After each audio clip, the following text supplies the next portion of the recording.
Billionaire thoughts, billionaire dreams. I know niggas who played ball and gave it up for lean.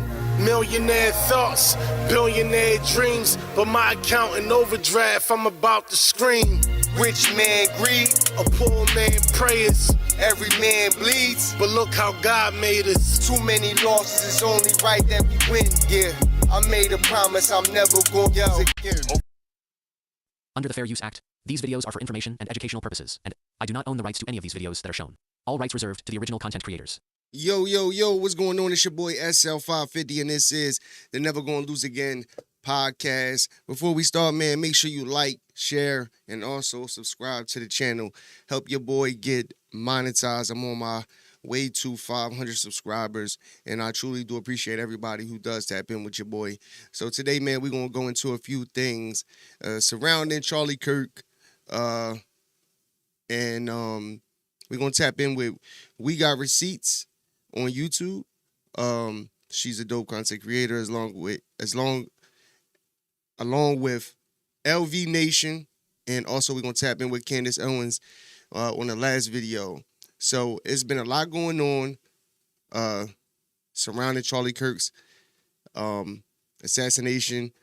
There has been a lot of holes in this story that the feds dropped, and it's not looking good for them. I'm going to be honest with you, man. Candace is going deep into this. She's not giving up on it. If you know Candace Owens, you know that she does not care about what, people are saying. I seen, I fuck with PBD and Valuetainment, but, they were on there criticizing her, saying that she's trying to get, some type of, trying to benefit off of Charlie Kirk's assassination. But at the same time, Candace Owens is getting money, bro. I don't see her, and from what it looks like, she was friends with Charlie Kirk, and she's taking this personal. So we're going to tap in with We Got Receipts first, then LV Nation, also giving out some pertinent information on this whole situation. And then we're going to tap in with Candace Owens. So let's get straight into it, man. This is We Got Receipts. She's going to go over. So there has been, I believe, multiple, but definitely another shooting attempt. But this was on ICE, and it happened in Dallas. And she's going to give us some information on that. So let's get straight into it. There have now been 4 left-wing shootings in the past week and a half. The shooters all left messages ranging from "Hey fascist, catch" to "Free Palestine" to anti-ICE and other anti-Trump slogans. But for some odd reason, the media's blaming Trump. You can't just assume by that what was written on that shell casing that's necessarily his motivation. He could have been doing that to thinking it was funny, trying to put law enforcement on the wrong track. So according to MSNBC, the latest left-wing shooter in Dallas who wrote anti-ICE on one unused bullet casing did it as a joke to trick police. This is where, when you analyze the person's phone, computer, talk to his family and friends, that you get an idea of what his motivation perhaps really was. It could have been a joke, or maybe the shooter who shot at ICE agents and wrote anti-ICE on his bullets before unaliving himself hated ICE. We don't know whether this was an anti-migrant shooting because of the victimology who was struck, or whether this is an anti-ICE shooting. So CNN is suggesting that the shooter was a conservative who hated migrants, simply because the shooter had such bad aim that he ended up shooting and killing a detained migrant. Why would a conservative want to shoot a detained migrant? Don't conservatives just want illegal immigrants deported? If they're already detained, why shoot them? The mental gymnastics here are so insane. I give them a 10 out of 10 in the Special Olympics. The writing, the first time we really saw that was Brenton Tarrant in the Christchurch shooting in a mosque in New Zealand. And he was a fierce, white supremacist and neo-Nazi, and wrote all over his weapon and his rounds very hateful information. So to see this coming from potentially the other side of the political spectrum is a little strange, because it is not something, if you are trying to carry out some kind of message countering more extreme right-wing stuff, I don't know why you would use a tactic that a famous white supremacist who has been revered and Hey, yo, This is what they do, bro. They why can't everybody just say, yo, come on, this shit is getting out of control and we need to lower the temperature on this whole situation. The fact of the matter is, it's been already shown and proven that Democrats don't want to, say, hey, yo, we don't condone this and we need to chill. This ain't what we into. What they do is they subliminally act like they want to lower the temperature on everything that's going on, but they always have the but in it. Look at Ilhan Omar when she made the comments about Charlie Kirk. She didn't care. She said, I'm not going to sit here in front and act like, which I respect to a degree, because she's letting it be known like, no, I don't like this guy. And I said what I said and I feel the way I feel. So I respect that part of it. But the fact of the matter is, they know that these things are happening because of things that they're saying. And they don't care. They want it to happen. They hope the main target gets hit. That's what they hope. Be catted over the years by other white supremacists. Terrorism is theater. They want people to understand their message. So according to MSNBC, all terrorism is white supremacist, and so when a left-winger commits terrorism, they are also a white supremacist. Whoa, that logic will have your brain swimming. It's also more proof that MSNBC can't go longer than a single minute without talking about white supremacy. It stood out to me, obviously, because we have seen just the rhetoric escalate. We've also seen the very dramatic videos of ICE nabbing individuals and tossing them into unmarked vehicles. A lot of these ICE agents have been masked, and so it has been very divisive, and there's been a lot of fear in the different communities. And the FBI stands in full support of the ongoing response and the investigation. Charlie Kirk is a divisive figure, polarizing, lightning rod, whatever term you want to use. So when Charlie Kirk was shot, it was because Charlie Kirk had too many opinions. And when an ICE facility was shot up, it's because Trump was mean. Violence is just terrible. Everybody, right, left, center, I don't care what your politics are, has to speak out strongly against it. But look, I think, and I don't know what's happened here, and I don't know about the... Look, you see what I just said? You see this is exactly where I literally just said. They sit here and act like they care. Oh, everybody needs to speak out against it. But it's always the but in there. They got to put the but in there because they don't truly care, bro. They really don't. Guns, but we need better laws on guns. But it's just rampant, and we have to do more. Assault weapons ban. Is everyone in the Democrat Party senile now? They echo the same script about gun control every time to avoid the growing violence of their base. The Utah shooter borrowed his grandpa's gun. No gun laws are going to fix that. But it's safe to say that Democrat voters, when they're not celebrating violence or trashing memorials, are now fully immersed in conspiracy theories pushed by the media. I'm calling another FBI cover-up, guys. The bullets today found with the ICE shooting from the sniper said anti-ICE on them, but he went after immigrants. So you're telling me you want me to believe that the FBI didn't find the bullets after they knew the immigrants were shot and inscribed them themselves? This is the image that Kash Patel posted earlier, and I'm going to tell you there's 4 unspent bullets here. As you can see on the casing, it literally says anti-ICE. Do you think if somebody hated ICE that they would put anti-ICE? No, they put fuck ICE on the side of the bullet. Fuck ICE. They wouldn't put anti-ICE. Literally anti-ICE messaging. Are you kidding? We're not buying this shit. Come on, man. Ted Cruz gave a little thing saying politically motivated violence is wrong. This needs to stop. And of course, he brought up the assassination of Charlie. They say that because the left is calling the right Nazis and fascists, that this is why this happened, and this isn't why this happened. And then the ICE director got up and said, I think the takeaway from all this is that the rhetoric has to stop. Okay, fuck you, and fuck ICE. This isn't our fault. I mean, I don't know who it was, but detainees were killed. So if detainees were shot and a third is in serious condition, that means that this wasn't an anti-ICE message, except it said anti-ICE on the bullet. Somebody scrawled that on there with a pen. You watch.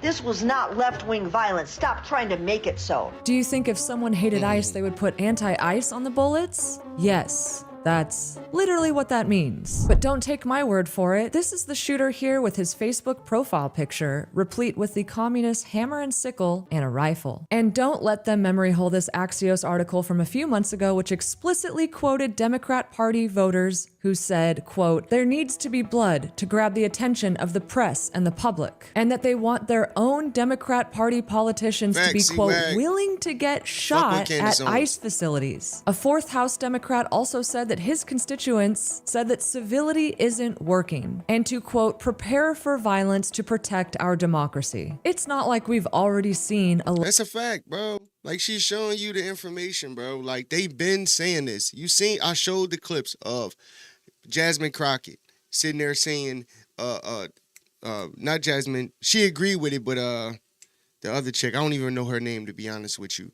But she was saying that, oh, like, it's war and that we need to grab weapons. And, bro, that's what they do. And then, like, you got people like the Spanish chick off The View, whatever, you know, saying stuff like, oh, say it's a metaphor because you know how they'll take it. Bro, you can't sit there and say we're preparing for war all the time. And war, listen, bro, people die in wars. War means that two people are going against each other. That's what it means. That means, like, guns are drawn, people are shot, and the left, they always use words like war, grab weapons, we need to fight in the streets and all of that. And this is what you're seeing happen. This is a result of it, bro. And think about it. Their whole base is nutty. I'm not going to sit there and say every Democrat is a nut, because they're not. You know, you got regular, even conservative, but even if they're liberal, you have some, you know, Democrats who are just regular people, bro, who got their opinions about certain things, whether it's fucking immigration, climate, or whatever the case may be. But they're open-minded people and things like that. You know, for the most part, though, a lot of people on the left and that are Democrats are fucking loony, bro. And like, bro, it doesn't take a rocket scientist to see it. You see these people all the time, bro. Listen, I seen a video last night. I'm at work. I showed my mans a video of the caption said, these people vote in our country. And it was people literally acting like animals, like acting like a dog, like rolling over and fucking walking around like they're a fucking dog. And you got a dude just sitting there with a fucking leash. Like, you know, like, bro, do you think that they're Republicans? Do you think that these are conservative people that are doing that? No. These are leftist Democrat people who do shit like that. And unfortunately, these people have the right to vote in America. And that's sad, bro. Yeah, facts. They definitely made their whole bases angry.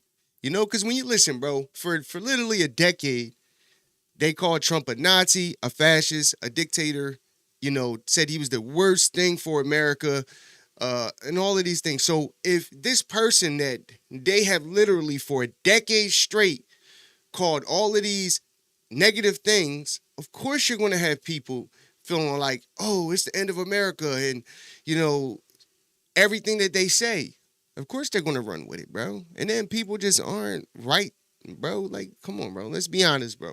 Let's be honest, bro. If you're a man and you dress as a woman, you don't have it all upstairs. Like, come on. Let's just be honest, bro. Like, people want to make everything like, oh, you're homophobic. I don't give a fuck about a phobic. The fact is, I'm a man. I'm a man. So me as a man, if I go in my closet and I go put on a dress and a bra and some panties, my nigga, there's something wrong with me. Just be honest, you know? And most of the people that do them type of things come from the left. I'm just being honest.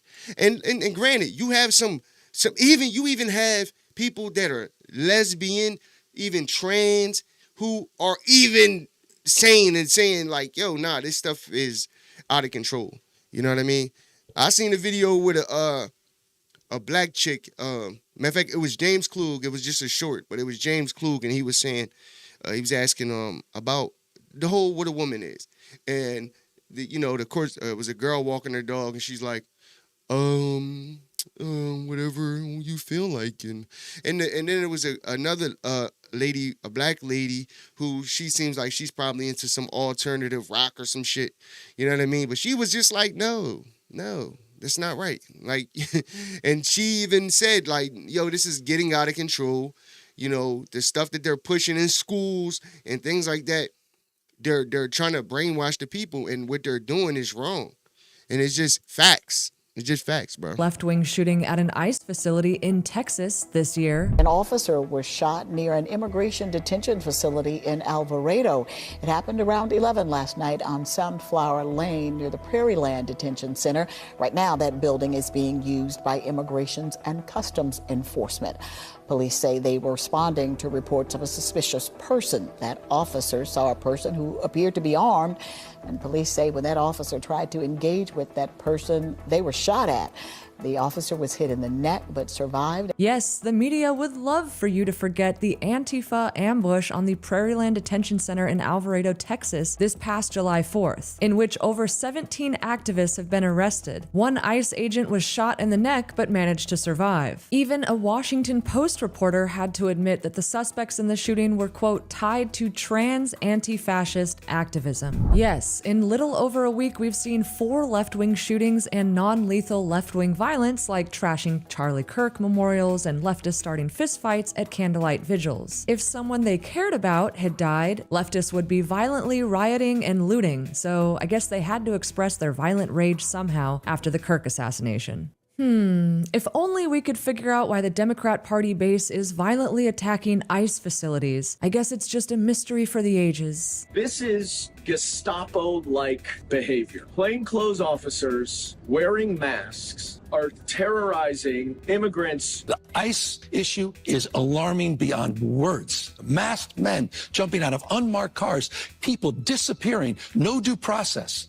We're being hyperbolic. If you're a black and brown community, it's here. Wake up. Dangers that we saw in Nazi Germany, especially in the earliest days of Nazi Germany, are the dangers that we need to react to now. They're taking people off the streets and sending them away. It's a 5-alarm fire, everyone. Every single ICE agent who's engaged in this aggressive overreach and are trying to hide their identities from the American people will be unsuccessful in doing that. This is not the 1930s, and every single one of them, no matter what it takes, no matter how long it takes, will of course be identified. Donald Trump's modern-day Gestapo is scooping folks up off the streets. They're in unmarked vans, wearing masks, being shipped off to foreign torture dungeons. Yo, my thing is this, bro. Why do they try to act like men in unmarked cars, right?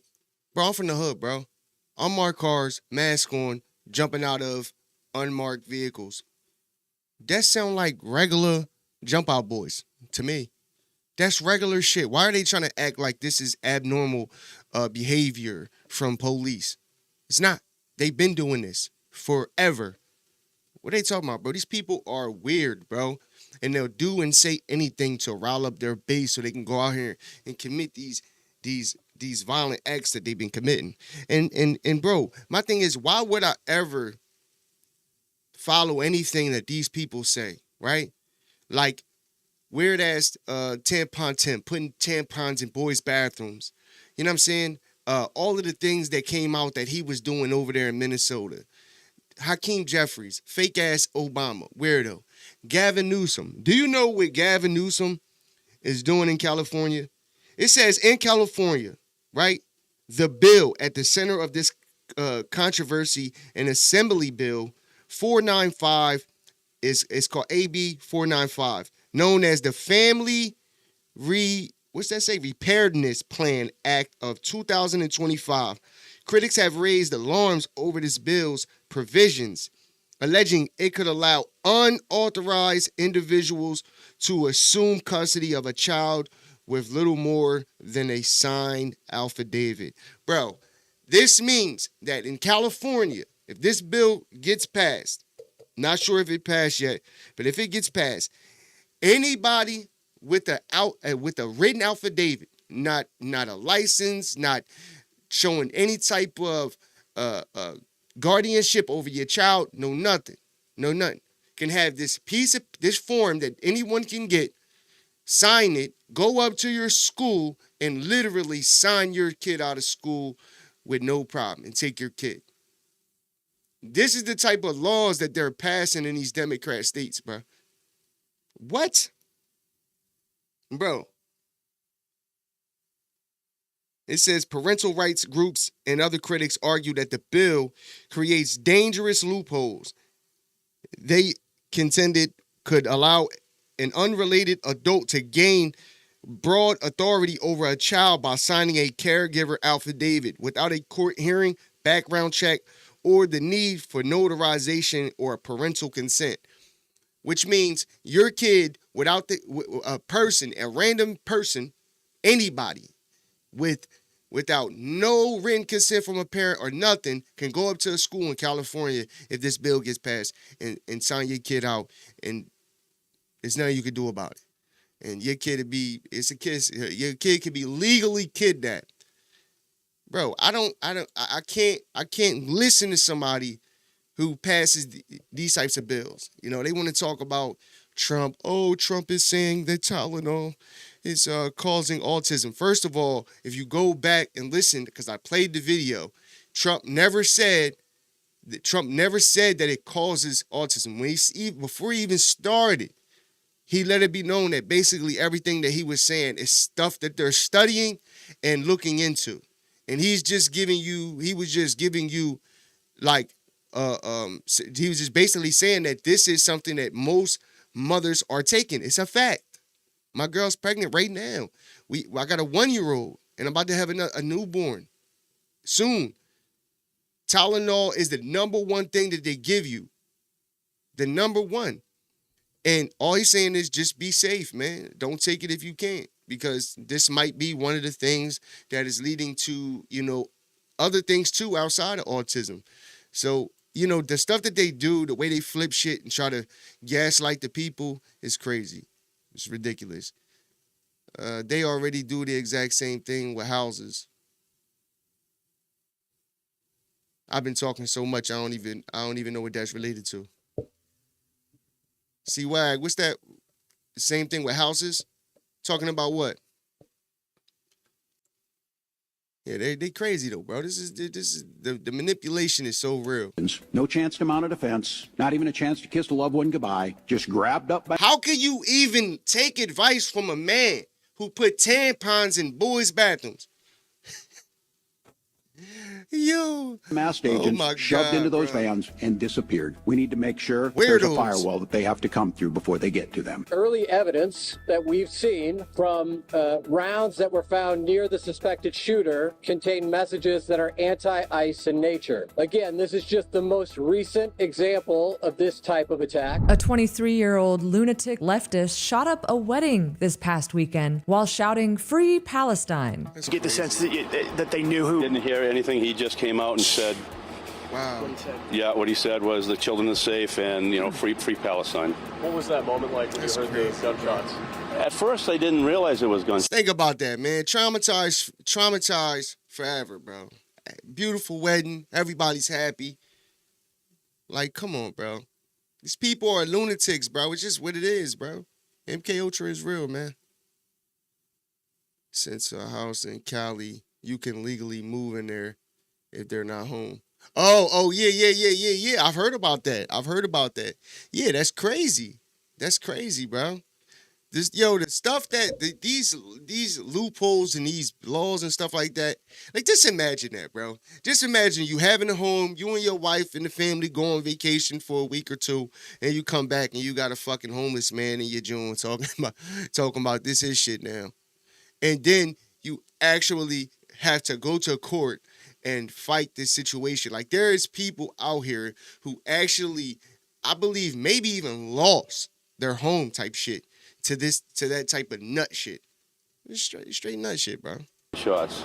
Nutty. It sounded like balloons because, we were at a festivity thinking maybe somebody popped the balloon. But then you look around, we didn't have balloons. And then it got serious because there was 2 and then 4 right away. That's what I heard anyway. He killed one poor 59-year-old man and would have killed more had a wedding guest not bravely hit the shooter over the head with a bar stool. When I heard pop, and there's a big wedding going on, I thought it was a balloon. Then all of a sudden, pop, and I saw the guy with the gun. I got up immediately, hit him in the head with a chair. Another guy tackled him. He's got a pretty good cut on his head. And when I hit him in the head head with a chair. He dropped his gun and ran. Tragically, the man who was shot and killed was a father, a Red Sox fan, and a Trump supporter. But I'm sure the media will say the shooting was MAGA on MAGA violence regardless. The left-wing lunatic who shot up an ABC station this week after his master Jimmy Kimmel was off TV for 48 hours wrote multiple inflammatory messages online, including, quote, rules don't apply if election's stolen, and that Democrats must, quote, fight like hell. A 64-year-old man named Hernandez Santana has been arrested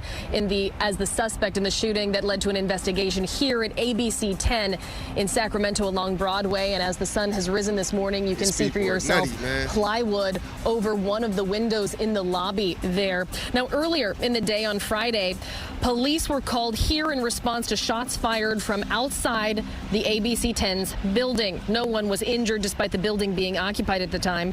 3 bullet holes were seen in the window on the building's lobby, and that's when the investigation began. Later the same day, KCRA3 saw police in the River Park neighborhood, including SWAT teams. A witness at the scene reported seeing a man tackled and then taken into custody. It's California, so he's already been released on bail. And would you be surprised to find out that he also celebrated the assassination of Charlie Kirk? Incredibly, the shooter worked as a legislative director for the California Federation of Teachers, one of the most powerful unions in the state. And he had written online that, quote, the authoritarian oligarchy is now complete. CBS caving, big law firms in DC, FBI, AG, university presidents, Supreme Court, public radio, ICE goons, we're all going to have to fight like hell, end quote. Man, it's such a mystery as to what rhetoric inspired him to pick up a gun and start shooting. We're being hyperbolic. If you're a black and brown community, it's here. Wake up. Remember yesterday when UN staff members effectively booby-trapped the UN prior to Trump's speech, making him almost trip on the escalator, shutting off his mic and his teleprompter? And I don't mind making this speech without a teleprompter, because the teleprompter is not working. I can only say that whoever's operating this teleprompter is in big trouble. Hey, just imagine if you're Donald Trump, bro. Sometimes, bro, people just gotta put themselves in people's shoes. At least try to. Just think about it. This is a guy who has made hundreds of millions, if not billions of dollars in his lifetime, right? Building big buildings, just doing big shit, right? In the 80s, I've seen interviews of him in the 80s speaking on how America has been getting taken advantage of because of incompetent presidents, right? Then 20 years go by, 30 almost, and he runs for president. From the time everybody knew about Donald Trump, bro. He's been in songs, everything. Like, he has been a mogul for decades, right? And never heard anything crazy about Donald Trump until he ran for president. And just think, since 2015 till now, a whole decade, this dude has been, like, just think about, like, how you gotta be as a person, how strong you gotta be, how you gotta be like a fucking a damn near a lunatic to do the shit that he does, bro, on a regular basis, bro. To go as hard as he does at his age and deal with the media, literally every media station, like YouTube channels, everything that you can think of going against you. The whole system going against you. You know what I'm saying? Right. He was the first to question. And people have looked into Obama. And Obama he wasn't born in America. And they proved that the birth certificate that he showed, it was a forged one. You know what I'm saying? So it's information out here, bro. It's not hard to find, bro. People think like, okay, like when you talk about positive things about Trump, you know, that makes you automatically a white supremacist, a coon, all of these type of things. No, it's just that when you compare the two, it's not close. It's not even close if you're logical. If you're a sane person and you look at, you know, the things that Donald Trump is bringing to the table and the things that Kamala Harris was talking about bringing to the table before they even became, before he even became president, it's just logical to say to yourself, like, yo, I can't vote for Kamala Harris. You know? Like, you see, even if Joe Biden was still on the ticket and you think about Joe Biden falling up the stairs, you think about this dude not even being able to understand what he's saying. It's not close. And then you look at the whole Democratic Party, from Hakeem Jeffries to Nancy Pelosi to all of these different people that's in the Democratic Party, Jasmine Crockett, AOC, bro, they're all lunatics. They're all exactly what Donald Trump been telling you they is for a while now, bro. Forcing him to look down at notes while giving an important speech. The way that Trump was not being afforded the same dignity as all previous U.S. presidents. Just think, anywhere this guy could go, he can literally, he has attempts on his life. Anywhere he goes, bro. Like, just imagine living like that, bro. Like, that's crazy. Like, anywhere you go, you have a massive amount of people who don't like you. And then the craziest part is they don't even know why they don't like you. They don't know. All they know is that they're Democrats and, like, you're a Republican and everybody else hates you, so I hate you too. In which he's treated as an evil fascist anomaly who must be stopped by any means necessary, is all a part of the normalization of violence against Trump and Trump supporters that's gone on for about 10 years now. Whenever Democrats try to gaslight you by saying, of course you can wear your MAGA hat in public, no one will attack you, or you can openly admit to voting for Trump without your kid being bullied and you being forced to move to another town. Well, here's a recent reminder that if you wear a MAGA hat in the wrong place, a violent leftist mob will indeed attack you. Hey, yo, you Trump hat wearing mother. Hey, keep that mother ass off with Trump. Yeah, you mother. Get his ass. You see that fool in the middle with the Trump hat? Rip that shit ass, mother.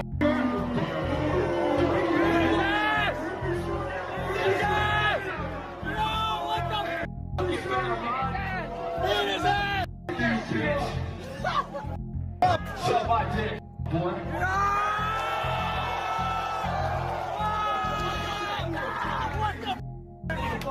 Oh, we got it out already. Get the out of here wherever you went. Bitch ass fool. Get God,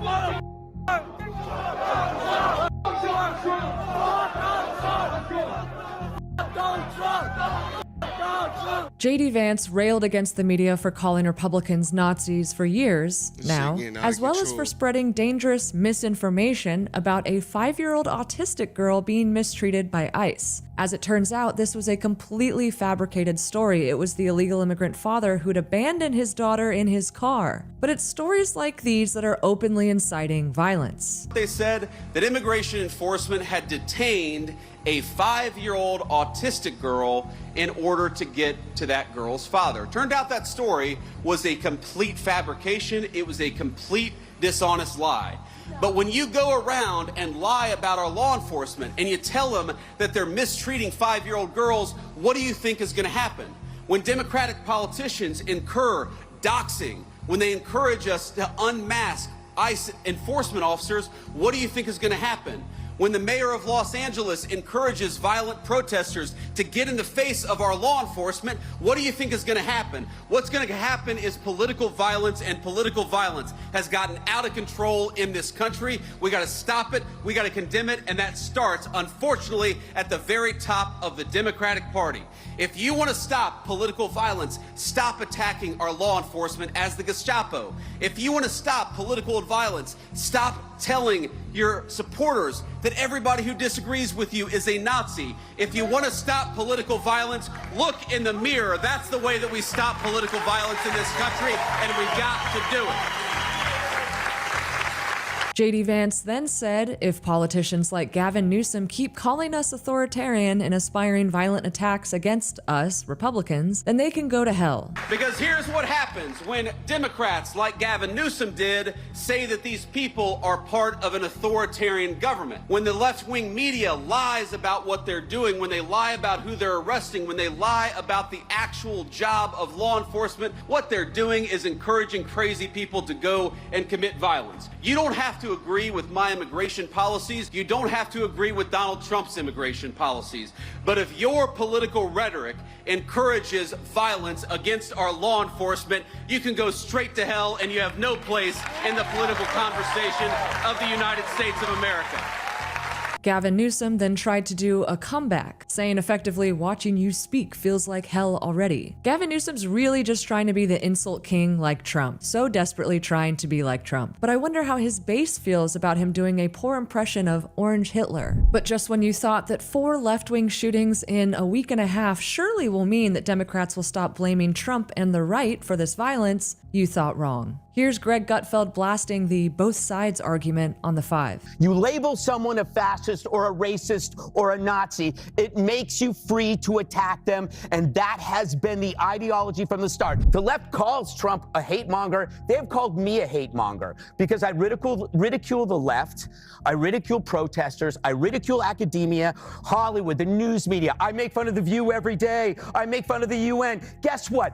No one acts on the things that I say because my side doesn't do that. We say people are stupid, we say people are wrong, but we don't say they're evil. That is your game, okay? And then you come and you say, okay, man, this is a mentally ill loner. Well, who do you think does this stuff? It's not Ben Affleck, it's not Tom Brady, it's not even Carrot Top. People who do this stuff are always that way. The question is, who points them in that direction? Why pick ICE? Why pick Kirk? Why target TV stations and put bombs under Fox trucks? Huh? Why vandalize memorials? Why kill kids in Catholic schools? 2 things can be true. A person can be mentally ill, and you can be guiding him to that place in his life. That is how brainwashing works. But I hope for all our sakes.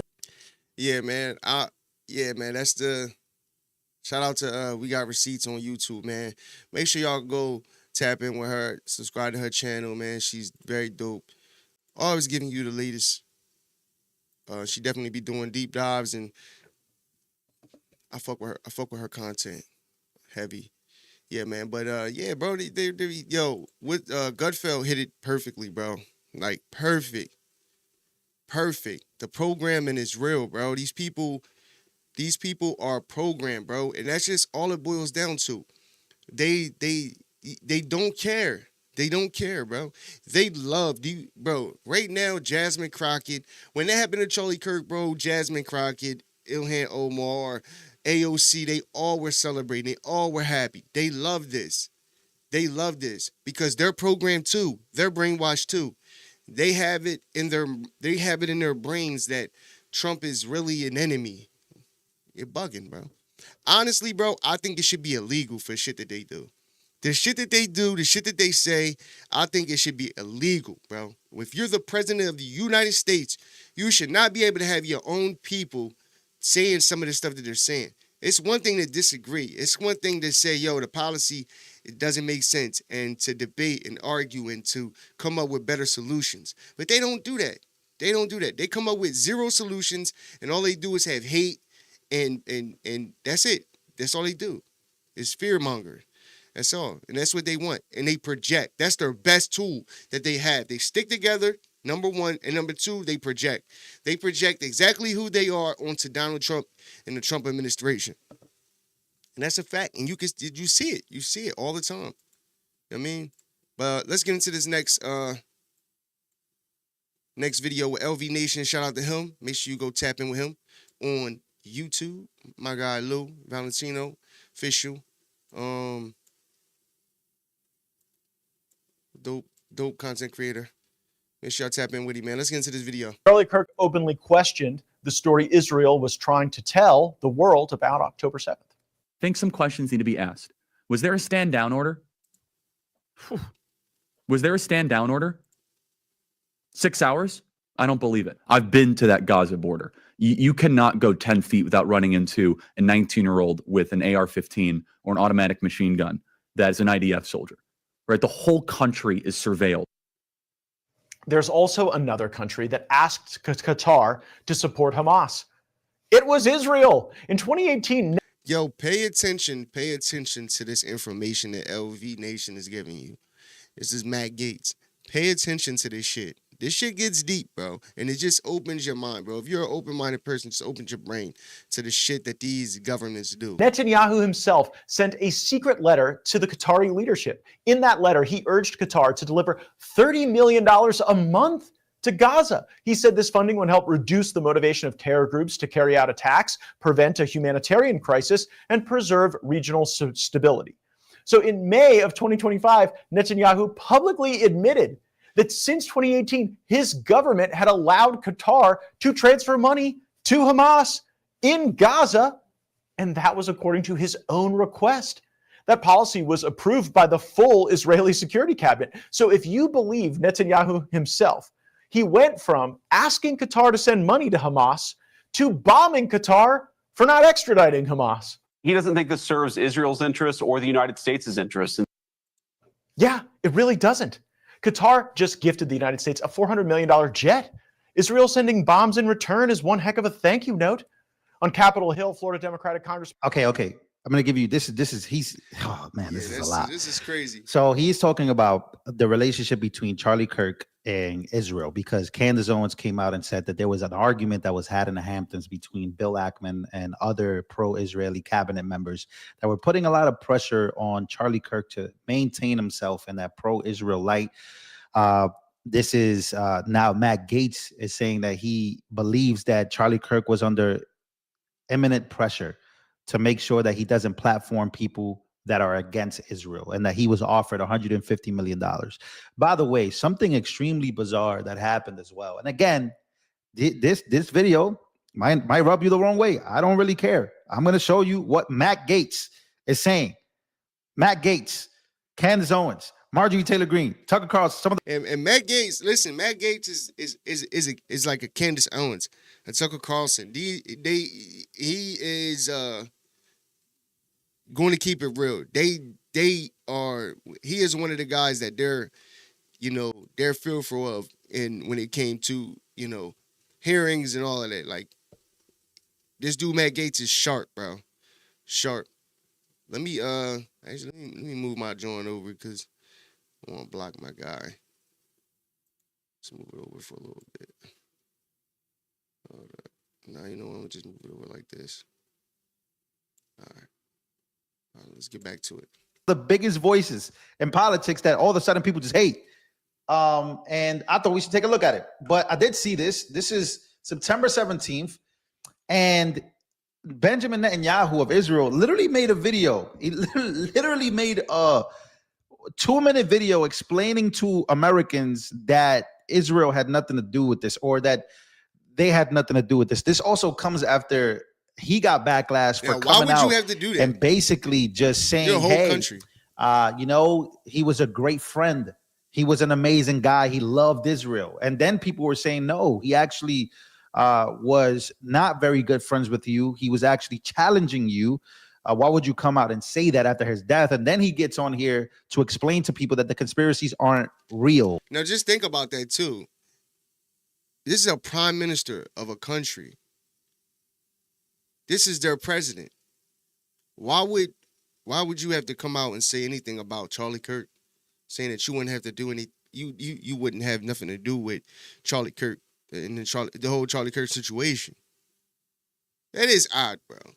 It's super odd. I don't know what's more bizarre, that a prime minister has to get on and assure you that they didn't do anything crazy, or they weren't involved, or the fact that he actually made the video. So now we continue on with Matt Gaetz. All right, guys, before we continue on, I need you guys to listen up. This is very, very important. We recently covered a company called Worldwide about that. Western Star, you got to click. Now let's continue on with the show. Jared Moskowitz is deeply concerned about foreign governments running influence campaigns online in the United States. It is totally rampant, allowing foreign governments to just perpetrate these platforms, all of these bots, all of the time, to weaponize Americans. You see what's going on here? This is a byproduct of all of that. What's going on in the streets is a byproduct of all of that. Well, that just sounds awful. We wanted to learn more about these foreign governments that Representative Moskowitz was talking about and their paid influence operations. And lo and behold, a foreign country has just signed a $45 million deal with Google to spread propaganda. It's Israel. if you don't care at all about Israel or Qatar, you should at least care about U.S. military equipment being used in the most stupid of ways. Israel has the F-35. Qatar has U.S. Patriot missile batteries. Is American hegemony in 2025 really watching our own air defenses shooting down U.S.-funded bombs launched from U.S.-made planes? This reminds me of Syria, when forces funded by the Pentagon were fighting forces funded by the CIA.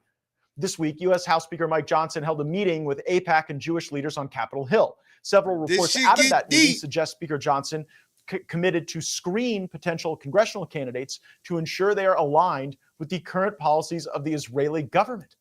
I asked Speaker Johnson about this, and he offered this response on record exclusively to our program. When asked if he was going to screen candidates in this way, he wrote back, "No, shocking that I would be misquoted. The discussion was about general support for Israel, which has obviously been declining. Christians are called to support the people and nation of Israel, but not necessarily its politics." Speaker Johnson didn't fall into this trap. Those who bless Israel will be blessed, and those who curse Israel will be cursed. Those who bless the government of Israel? Those who bless Israel is what it says. It doesn't say the government of, it says the nation of Israel. So that's in the Bible. As a Christian, I believe that. Where is that? I can find it to you. I don't have the scripture off the tip of my. You pull out the phone and use the. It's in Genesis. Is the nation the God descendants is of referring Abraham. to in Genesis? Is that? And when people mistaken, because I've read the Bible. Israel in the Bible is a metaphor, I believe, for Abraham. If I'm not mistaken, I could be wrong, and I apologize if I'm wrong. But I know it isn't Israel, like the country Israel. It's a metaphor used at, I believe it's for Abraham, if I'm not mistaken. So when he uses that quote, let's just say that quote is in there, and he says, those who bless Israel are blessed, or whatever he said, he's not talking about Israel, the country. And I just want to, make that clear. It's definitely used as an analogy referring to, I believe, Abraham. I could be wrong, but I know that it's not used as far as for the country. You know what I mean? So I don't, and if I'm wrong, tell me I'm wrong and prove me I'm wrong. The same as the country run by Benjamin Netanyahu right now? Yes, it is. I guess we can say this about Mike Johnson. He's probably got a higher IQ than Ted Cruz. Qatar is an ally. I know that because we have a U.S. military base there. Since Vietnam, no country that has willingly invited U.S. military bases has been bombed by U.S.-funded weapons. We see increasing evidence that Netanyahu wants forever wars in the Middle East. That's not good for Israel. That's not good for the United States. It's just good for Netanyahu. And his goals sound really awful. But the fact is now Bibi and the Israeli hard-right government has a mandate. I got to be careful the way I say this. They're going to try to ethnically cleanse Gaza. Yep. I mean, I don't use that term lightly. Okay. Oh boy, that is coming look at from the date on Charlie when Kirk. Look at the date on when he said this too. October 12, 2023. So this was 2 years ago that he said this. Jacob, man, thank you. I fucking love you. That's why I love you. That's why I love you. Exactly. And I'm listen, man. I do this. I'm telling you, I've read the Bible, bro. I'm Muslim, but at the same time, I'm a Muslim who studied other books and other religions because, when you want to find the truth on anything, you do your own research. You got to learn. And I'm telling you that when he says that quote, and them type of quotes are in the Bible, but it's not talking about Israel, the country. It's referred to Jacob. I knew it was one of them, which is the grandson of Abraham. So this is what I'm trying to tell you. It was used as an analogy, more of a metaphor, talking about Jacob. So when he says those who bless Israel, so people take that and they think they're talking about Israel, the country, when no, they're not. So you got to be careful, bro. This is why I said words are so powerful, bro. You got to be careful. And this is the reason why we're in the climate that we're in today, because of words, bro. Words. People take words and everybody takes things differently, bro. Everybody takes things differently. And this is why you have all of these people out here doing the things that they're doing, because they're hearing these are people, when you have constituents who are Democrats, right? They look at their leaders. These are leaders, quote unquote, right? Who represent them, who they feel like these are my people, Democrats. These are my people. I can relate to them, right? So their leaders are telling them, Trump is a Nazi, Trump is a fascist, Trump. Everything is Trump. So everything is hate. It's not them challenging anything that Trump does. They don't challenge it with solutions. They don't. You show me an interview where Jasmine Crockett is talking about how the one big beautiful bill is terrible and this and the third, and why it's terrible, and the solution that would be better. That would be a better revision to put in the one big beautiful bill that will make it better for all Americans. You won't find it. You won't find any of them type of arguments, because these people are fucking retards. Himself. But Charlie Kirk was onto something. Now, it is kind of weird though, real quick. It is kind of weird to think that unless Charlie Kirk had information that he was looking to go put out, that's the only way I could see Benjamin Netanyahu actually putting in the effort of taking out Charlie Kirk, as if he knew concretely, or even if he had a whiff of something that Charlie Kirk was actually about to present to the world that was like crazy. It's the only thing I could see. That is coming from him himself. But everybody is talking about that video. It's getting deep. Everyone is talking about the relationship between Charlie Kirk and Benjamin Netanyahu. But I am not making any claims here that Israel had anything to do with it, but there is a conversation to be had about what their true relationship was. And Tucker Carlson even came out and he was talking about that. And you know what's crazy about this? I try not to get into any of this anymore, but one thing I've noticed about this is that if you say that you are not pro-Israel, people all of a sudden attack you the same way that they attacked Charlie Kirk before his passing. You anti-Semitic. Yeah. Shout out to LV Nation, man. Y'all want to check out the rest of that video, go to LV Nation on YouTube, man. Well, we got to move on from this. Unfortunately, we're going to get into this Candace Owens piece, because her video is obviously longer. We're not gonna play the entire video, but we're gonna play a nice little portion to get into this. But the reason is because the Jews they own a lot of shit. Just being honest with you, and they own a lot of media companies. They got their hands in a lot of shit. And that's why when you speak on Israel or you speak on the Jews in general, it becomes, one of them type of things where it might not go good for you, Look at what Kanye West was talking about the Jews and how much they own, basically the whole music industry, and how, that whole ordeal with Ye, Ye understand. They try to make Ye look crazy. That's what they do.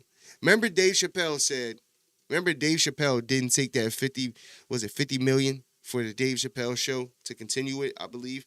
It was something like that. It was some crazy number. He didn't take it. And I'm not sure if he said that he basically said that, if you don't take this deal type of thing, that, by the time you get off your plane, this, that, and the third. I don't know if it was that or if it was just he denied the deal, and by the time he got on the plane and got to his destination, and I forget where he stayed at, but they already had it in the news that, he was on drugs and, trying to, assassinate his character. The same thing with Cat Williams, same thing with Ye. This seems like a pattern that when you criticize certain people, that you get, humiliated, and you got to go through that whole ordeal. And some people make it out, and some don't. So let's get into this.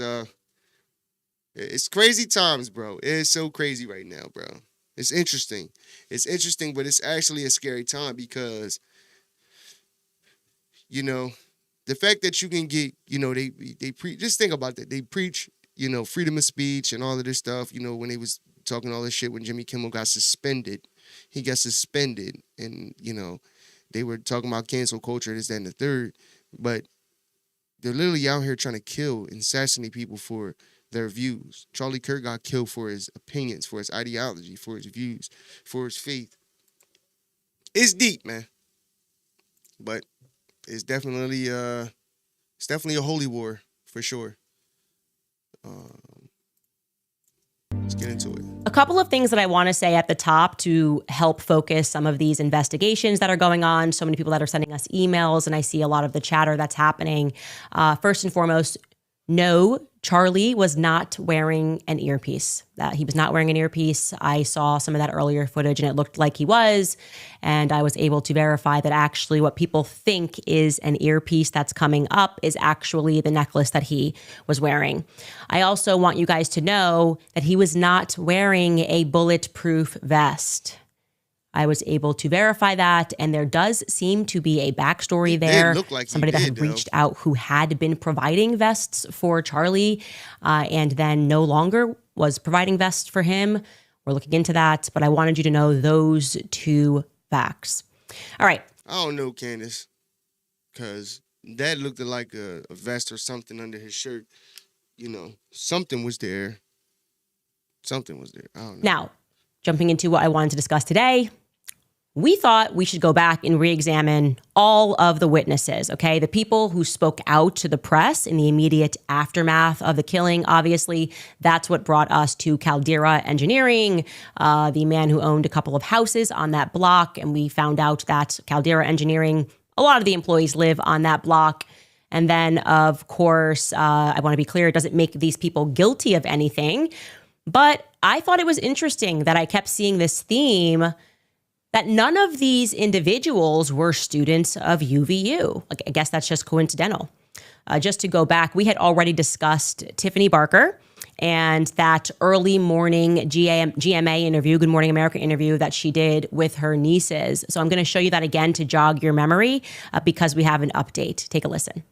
We're joined now by Tiffany Barker and her nieces Elle Steele and Mia Grant, who were all in the audience yesterday afternoon. Thank you for joining us this morning. I know it's been a difficult day for all of you right now. And Tiffany, let me begin with you. Just tell us what you remember about the scene yesterday.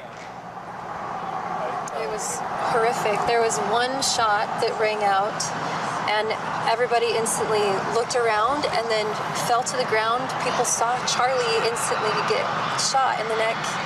And everybody fell to the ground, and then people started running and got run over. And I was with my family. We had 16 of us there.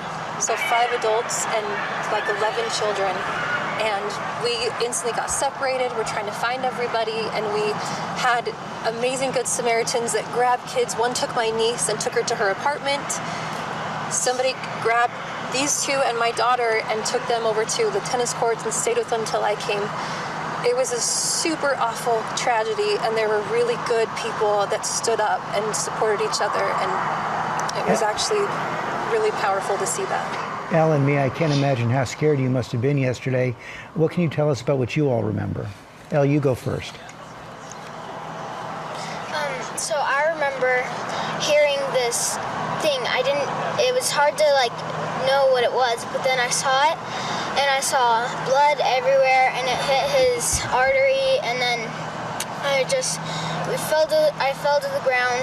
I covered my head with my hands, and then I just started saying a prayer, and then we all ran. We sprinted away, and we ran away and then we met at the tennis courts, and then we couldn't find anyone. It was just me, Mia, and then my other cousin, Bella. And then we were calling everyone. We didn't know what to do, and then we finally met up with them, and it was just so scary. I'm sure. Mia? I remember that we were like 15 feet away, and I thought like the shot was like a firecracker or something. Hey yo, I'm bugging. Hold on, bro. I'm playing the wrong fucking video, bro. Tripping. My bad, people. Okay, so let's start with the breaking news. I don't even know if it's considered breaking news when it comes to the feds. Like, I don't think it's breaking news. I think it's just the news. This is what they do. Well, I have it now on a very well-placed authority. My bad, bro. I was playing the wrong fucking video. Authoritative source that the FBI is putting an absurd amount of pressure right now on the authorities in Utah and also the rest of the government in Utah to come out and to say that the Charlie Kirk case is closed.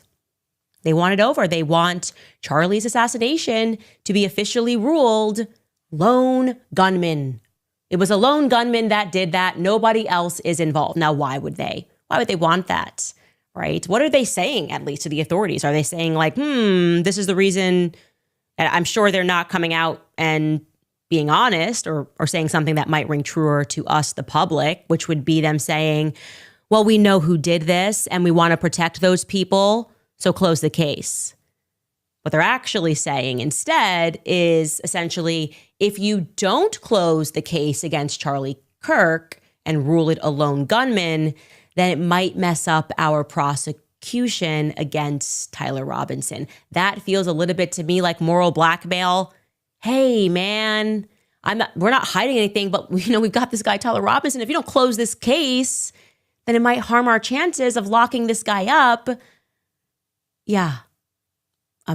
I am sure that they are being just moral. I'm sure they're telling the truth to the authorities. Now, I want to remind you guys, we should take a look at their current case against Tyler Robinson to see if we should accept this narrative, because currently there is absolutely no video which shows Tyler Robinson firing the weapon or even taking aim at Charlie Kirk. In fact, the individual who filmed the footage of the shooter on the roof, the lone video that exists of the shooter on the roof, also told me that he doesn't think that Tyler Robinson is the guy. So how's that going to work for an eyewitness account? When he reported the shooter on the roof to Utah on the campus, he was clear that the person was wearing an entirely different outfit than the ones that they're currently trying to claim that Tyler wore on that day. Remember, Tyler was just supposed to be wearing a t-shirt and some jeans. He says, no, he was in tactical gear. The person that I saw was in tactical gear. Also, that eyewitness told me that gun doesn't even match what I saw. And like I said, this individual definitively has experience with guns. He teaches people how to fire guns. So according to him and what he observed, if he's going... And I seen a video on, who was that? Joe Rogan. Joe Rogan had a clip about, he said, man, this whole thing just doesn't make sense. And he was talking about how they were trying to say the narrative was that he took the gun apart. And he had, it's a lot of special forces, people that deal with guns and things like that, making videos about the Charlie Kirk assassination. They're all saying the same thing. They're all saying that this is some type of cover-up or something, which it's deep. It's deep. But they were saying that the time that it would take, they try to say that the guy took the gun apart in seconds, because you see the shot ring off and you see the guy going across the roof. And they're saying the gun that he had, that he so-called had, a guy was on there. I don't know if it was the exact gun, but he was taking apart a gun that had this scope and all of this stuff on there, and was basically saying that it took over a minute. I think it was over a minute or close to a minute. It might have been over a minute. I'm not 100% sure. I don't remember, but that it took to take the gun apart. So it's looking like, from the information that I've seen, that the dude Tyler Robinson is basically the fall guy, to be honest. He's looking like the fall guy. He's looking like you got the first decoy guy, and then you got him who is looking like he's just another decoy. And then you see the video that everybody is showing with him getting shot in the back, dude, from the back and not the front. Then, it's all starting to add up, but it's getting crazy, man. And then you got to say to yourself, why is they putting pressure on them to close this case? To be brought into this court case. It's weird. They're saying they want to they'll bring charges against Tyler. He's going to testify and say, no, that doesn't look like the gun. That doesn't look like the person. So how's this going to work? Also, according to the individual that told me this, regarding the feds trying to push for this case closure, the feds don't even have any footage that explains how exactly the rifle in particular got onto the roof. That stuns me. That's stunning information, right? Because all we have is, in the indictment, he dropped onto the roof at 12:15 p.m. Tyler Robinson just dropped onto the roof. I guess in our minds, we assumed on the basis of the picture that they released the sole picture or set of pictures from the same moment of him walking up the stairs. We assumed that he, like I said, stanky-legged it, the whole stanky leg all the way up onto the rooftop. That was our perception. But it turns out, according to my source, they don't know how the rifle got onto the roof. That's interesting. How are we bringing this to trial? Now, regarding the bullet, the source says that it was too fragmented to match Tyler's rifle, so they don't have even the bullet. And let us not forget that Tyler himself has not confessed to anything. And that part also didn't make sense. They said they brought him in. Bill Ackman puts up $1 million. Tyler's dad gets the sheriff friend to come over, and they say he did it. And the police come and they bring him in. They bring Tyler Robinson in, but Tyler Robinson doesn't confess. So how did you arrest him? Does that make sense? How could you make an arrest if you didn't have a confession? You would have to have evidence, and the evidence can't be trust my dad, bro. You can't. If I just bring in a random person, if I say, oh, look, Skylar just committed this. Well, even if the information that they have isn't strong, if they have anything that is linking him to this, then that's all they need to arrest you and to have you in custody. They don't need an actual confession. Like if somebody commits a murder, and let's just say you drop let's say you do a home invasion and you kill somebody. I've seen the case where, for instance, a guy ate a pizza at the house that he did a home invasion in and tried to burn the house down, and he ate a pizza and threw it in a trash can. That pizza they got DNA off of, and that's how they found him. And after the fact, he probably confessed or whatever the case may be, but they had enough information to link that guy to the crime. So that's all you need. All you need is some type of information that links you to it, and that's enough for them to arrest you and keep you in custody. They literally have a hearsay law where you can get arrested off hearsay in New Jersey, which I think is a very dangerous law. This crime, and Skylar says, no, I didn't. He doesn't confess. The police can't just make an arrest. You can just arrest Skylar. Nothing is making sense at all. It has not made sense from the very beginning, okay? And that's because the feds are involved. And I believe the feds know exactly what happened. In fact, I don't think it's a stretch of imagination when we examine history to assume that they maybe even had some foreknowledge. Not everybody, obviously, because some people are trying to get the information out and are trying to figure out what happened. But we know that there are people that are a part of that apparatus who are terrible human beings, who we do not want ruling over us, and yet they do. So I'm just curious how exactly they believe they are going to convict Tyler Robinson on this. Oh, you know what? It's probably the Discord messages. I forgot. Silly me. The Discord, I forgot it was so explicit. How could we forget? Oh, Lance, wherefore art thou, Lance? Deny thy father and refuse thy name?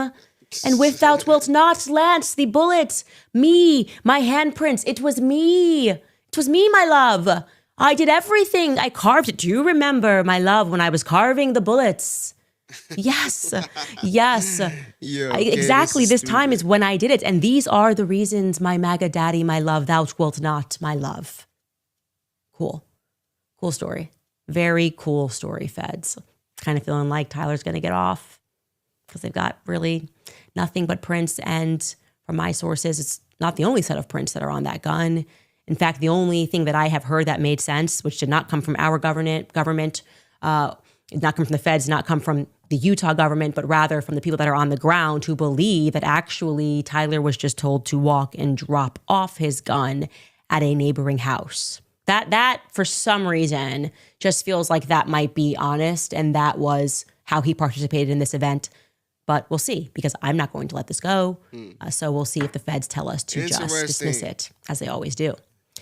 You know, rather relatedly, something that I wanted to tell you yesterday, we had showed you a clip of Charlie discussing our friendship and how he was feeling morally blackmailed over it. And in that same clip, he mentions a very fond memory that I have, that he was there when I met my husband. And he says, it's a really fun story. And it is a fun story. It's actually a totally fun, crazy story of how I met my husband, because I had something that came over me, and that's the only way I can describe it. And I get all of the conspiracies online when people were like, there's no way her and her husband got engaged after 18 days. That's exactly how it happened. Okay. I didn't know him. I never even saw his face 18 days prior. And I'm with Charlie. We're hitting the ground running. And I'm just like, I feel compelled that we must go to the UK. It was, when I say, the most overpowering thing ever. I was like, Charlie, we got to go to the UK. We got to go to the UK. We should go to the UK. We should go to London. And he's like, man, why? Why do you want to go to London? I'm like, I don't know. I just feel like we're supposed to be there. I feel like we've got to be there for an event.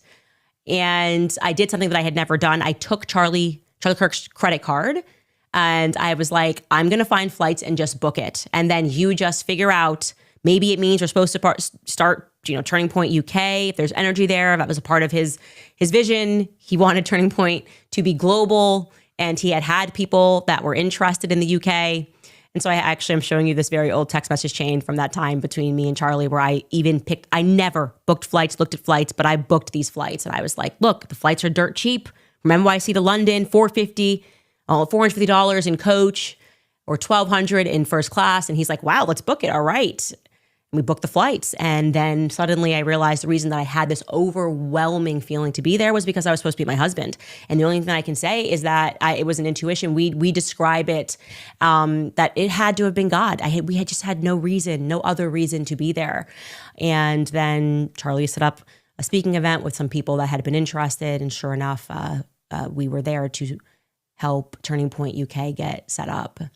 Anyways, this overwhelming feeling, I had never experienced something like that since, until about a week before, or actually, 10 days before Charlie got assassinated. And so I'm going to explain that to you, because you guys who watch this podcast might have realized something, that we took the show off air randomly for the first couple of days in September. So I will describe to you exactly what happened. There at first was a elementary school shooting that happened at a Catholic school, and I was just concerned in a way that I had never felt so impacted. And I was going, something isn't right. Something is just not right. And I felt that there was some sort of an infiltration that was happening at schools. And the best way that I can describe it in a sentence is that I sensed that the danger wasn't stopping there, and that more was coming, and that I needed to take time to take a look at just the process of hiring people at the school that my children were going to attend. And I did just a cursory online search, and some messages I found, which were not written by a teacher at the school, but someone who was adjacent to some teachers at the school, gave me pause for concern. In fact, explicitly what it was a Polish underground symbol, like a Polish communist underground symbol that nobody would have recognized outside of people who know what it meant. And I just sort of went, okay, that's weird. I kept looking online, and strangely, I'm not kidding, and I'm going to show you these messages, I came across what looked to me like a bunch of people talking about bees. You're going, Candace, what do you, like literally bees, in a way that the only way I can describe it to you is like they were speaking about bees, but they weren't speaking about bees. It was very coded. And I'm going, am I going crazy? Or do you think that all these people are really actually, quote unquote, bee farmers, or saying that they farm bees? What is this lingo that I'm not understanding? Why do I feel like it's related to students? I didn't feel good about it at all. And I just sensed that we needed to get more involved, to go to the school, to ask about the process of hiring, to see if they needed more security. They were kind of giving up me the thing that teachers do now when you ask any questions about what happens at the school, which is they make you think like, why do you want to know? Like, we just do whatever we want to do. It's like, I don't know. My children are like 5 and 4, actually. Parents should, of course, we need to be more involved. Like, how did we get here that we feel like we're crazy for asking questions about the hiring practices at schools? And the feeling just didn't go away. I can show you this actually, because I was thinking, like, I said to my husband, there is some weird underground, it's like I sense like imminent danger is coming. And for some reason, I feel like there is an underground that has emerged at schools, and it's like related to bees. That's what I said. And I messaged multiple people about this, my sister. Here are a couple of more text messages to other people. You can look at the time frame here. This is 8:30, August 30th. This is September 1st when we went off air. September 2nd, we were off air. And I started talking about people that were discussing bees in a way that didn't make sense. I'm like, I don't know if this is drugs. I don't know what it is, but it's weird. And so in a sentence, I just said, there's imminent danger coming, okay? It is relating to a school. I think it's a communist underground, and I don't know why, but it has something to do with bees. Totally sensible thing to say to your husband. Oh, and we need to hire more security. And we did. We hired more security that very week. And I was just frantic about it. And we made the decision that we needed to homeschool immediately and started the process, pulled our kids out of homeschooling and starting to interview people. But it wasn't enough. Like, despite hiring more security, despite taking my kids out of school, I still had a sense of dread. The Tuesday night, the night before Charlie got assassinated, I had book club, and I felt like I needed to emphasize to people in book club that it was time to take their kids out of school. Like, take your kids out of school. Danger is happening right now. And I'm going to show you a clip. Obviously, this is all behind the paywall of what I said to people that are in the book club. Take a listen. I'm homeschooling my kids. I'm so excited. I'm like very excited I'm embarking on this recent decision.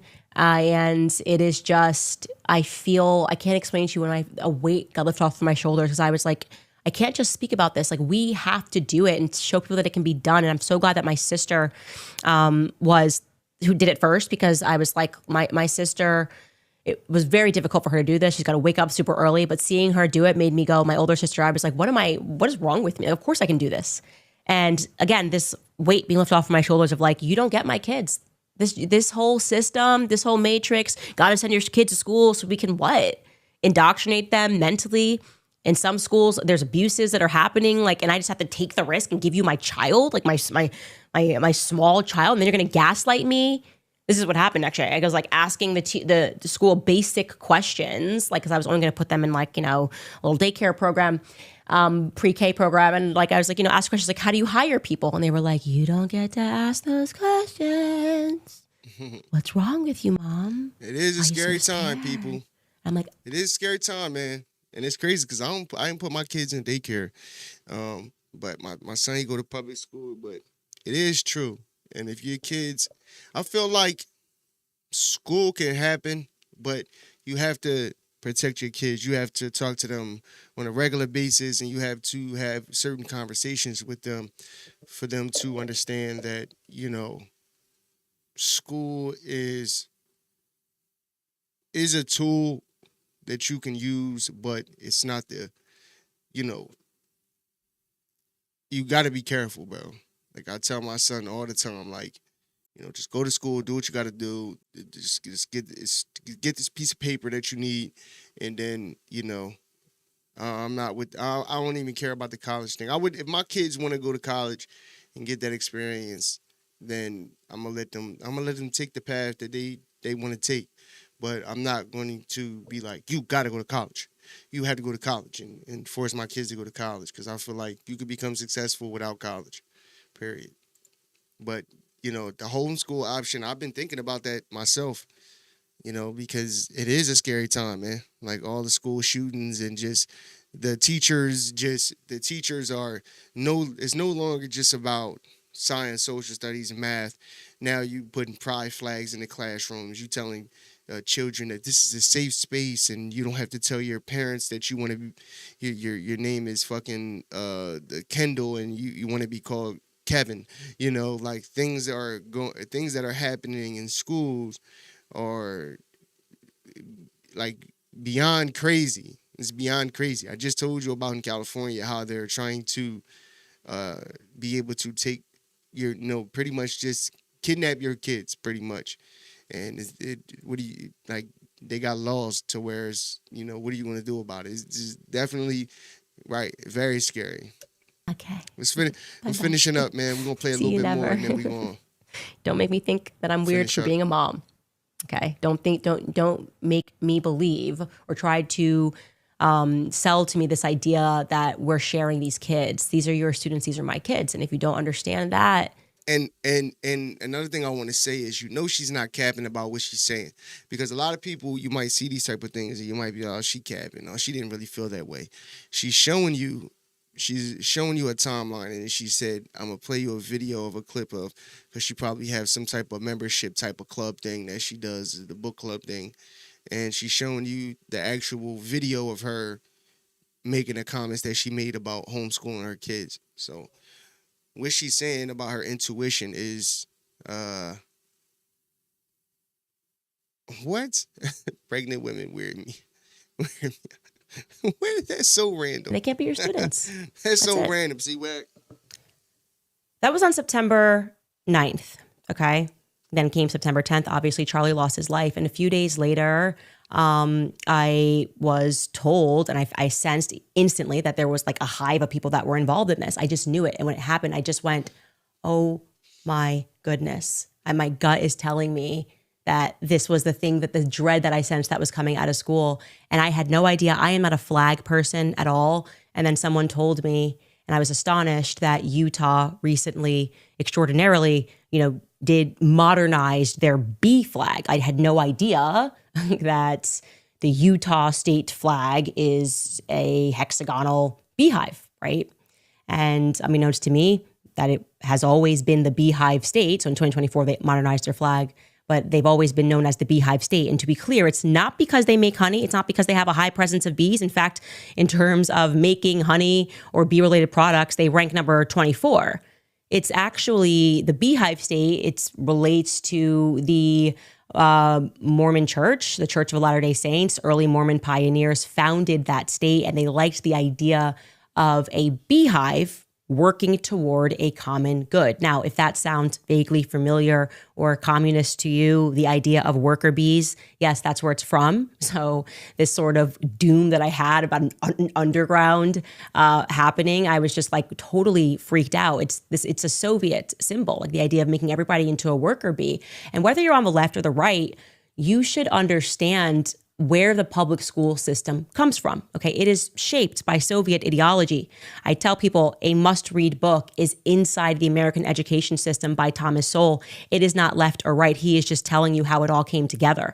The decline, the deception, the dogmas, and how they are programming our children. You cannot unread that book after you read it, because you realize there's no such thing as being too hawkish. They know how to get things in there and how to pull children away from their parents, as it was designed in the Soviet system, okay? Kindergarten, you're like, where does that word even come from? Well, it was established by the communists that tried to overthrow Germany and failed in 1848.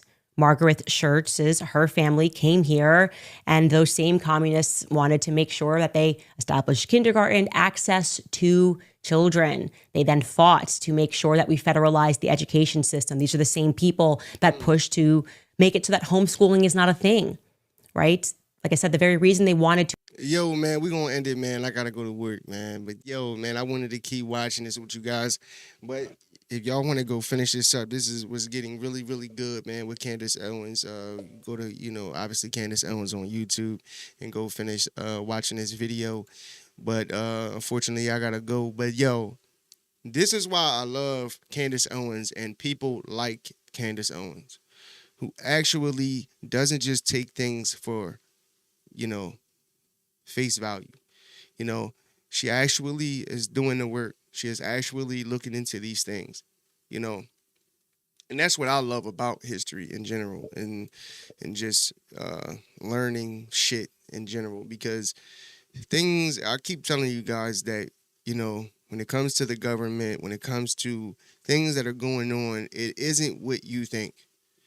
People are simple-minded and they think that this is about the left and the right and Republican and Democrat, and no, this shit is way, way, way bigger than us. You know what I'm saying? And also, this is a holy war too. This is a very religious attack on a lot of. It's a lot of components to this, man, and it's very deep, bro. That's why most people, I give it. I gotta pay homage and give respect to Candace Owens and people like her who put it all on the line, and she knows the risks that come with saying things that she says. Like, people could say, "Oh, she's controversial," and this and that. No, she's a person. If she says something that is false, she will come back on her show the same day, the next day, her next show, and say that she was wrong. That's a person that I can get information from, who can admit that, oh, I misspoke. You feel me? You got people out here that put out the information that is not good information, and all they want to do is gaslight you into just not liking another side or certain people. That's why a person like Nick Fuentes is a dangerous person, because he's very intelligent, right? But the thing I dislike about Nick Fuentes is you're dangerously pushing white supremacy, pretty much. Listen, you have a right to, marry and do whatever you want. But when you start pushing these weak, old ideologies, it's dumb. It's stupid. And it's the reason why people call him a racist and things like that, because his sense of looking at, certain racial backgrounds is stupid. It's dumb. Hearing him make a comment talking about, a white woman having sex with a black man is equivalent to a woman having sex with a dog. It's like him saying they're both degenerates, when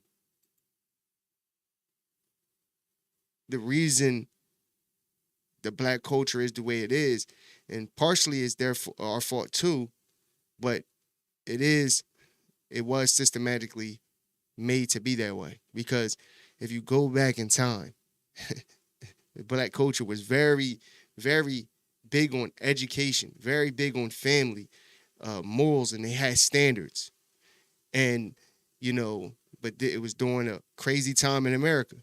But, he views the black race as if it's the way it is today. It's like how it's always been.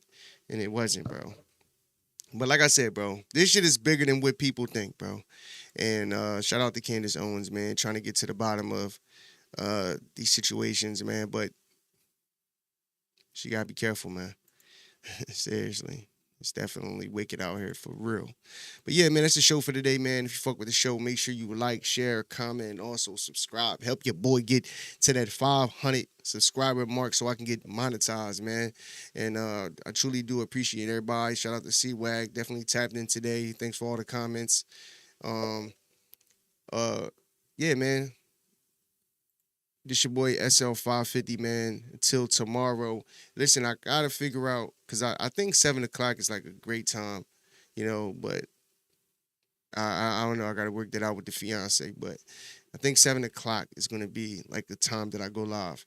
You know what I'm saying? So if you want to tap in with your boy, man, it's not concrete, but around 7 o'clock, I'm gonna start going live every day. At least 5 days a week, but I try to go live every day. But, unfortunately, sometimes it doesn't go that way.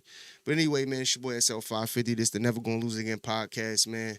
Fuck with your boy, man. Subscribe, hit that like button, hit that notification bell to get notified every time your boy drop a dope video, man. Till tomorrow, I'm out. Millionaire thoughts, billionaire dreams. I know niggas who played ball and gave it up for lean. Millionaire thoughts, billionaire dreams, but my account in overdraft, I'm about to scream. Rich man greed, a poor man prayers. Every man bleeds, but look how God made us. Too many losses, it's only right that we win. Yeah, I made a promise I'm never gonna lose again.